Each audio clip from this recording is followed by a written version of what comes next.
என் பேர் Mayapandi. Art director work பண்ணுறோம். இந்த படம் எனக்கு ஃபஸ்ட்டு படம். இந்த படத்தில் வந்துட்டு ஃபஸ்ட்டு படம் எனக்கு பெரிய செட்டு அமைஞ்சது. இந்த செட்டில் வந்துட்டு பார்த்திங்கன்னா கீழ்த்தளம் மேல்தளம் என்ற 2 தளங்கள் அமைக்கப்பட்டு பண்ணியிருக்கோம். இந்த செட்டு முழுமையாக ஷூட் பண்ணது எல்லாம் இரவு நேரங்கள் தான் ஷூட் பண்ணியிருக்கோம். இதில் இருக்க காட்சிகள் எல்லாமே இரவு நேரங்கள் தான். இந்த படத்தில் வந்து ஜேபி கிருஷ்ணன் இருக்காரு. சரி, இந்த படத்தில் 2 ரோல்கள் இருக்குது. ஒன்று பார்த்தியானா, ஒன்று ரிச்சர்டு. சரி, இதில் எனக்கு என்னுடைய செட்டை பிரமாணமாக காட்டின ராஜாவுக்கு ரொம்ப தேங்க்ஸு.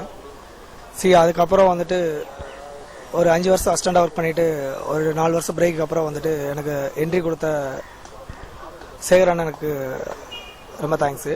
அவர் வழிகாட்டுனதுக்கப்புறம் வந்து இன்றைக்கி ரொம்ப ஒரு நல்ல லெவலில் இருக்கான். நல்ல நிலைமையில் இன்றைக்கி 5 படம் நான் ஒர்க் பண்ணிகிட்ருக்கேன்.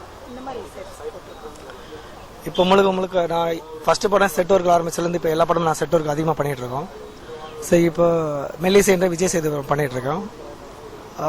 ரஞ்சித் செய்யக்கூடிய இயக்கத்தில் மெல்லிசைன்ற படத்தில் ஒர்க் பண்ணிகிட்ருக்கோம். திருக்கோசம் சொல்லிட்டு சதீஷ் சந்திரசேகர் இயக்கத்தில் ஒன்று ஆரம்பிச்சிருக்கோம். காவியா தெலுங்கு மூவி ஒன்று போயிட்டுருக்கு. இன்னும் 2 படங்கள் பேரிடப்படாமல் இருக்குது. ஒர்க்கு போயிட்டுருக்கு. சரி, நல்ல இது போயிட்டுருக்கு.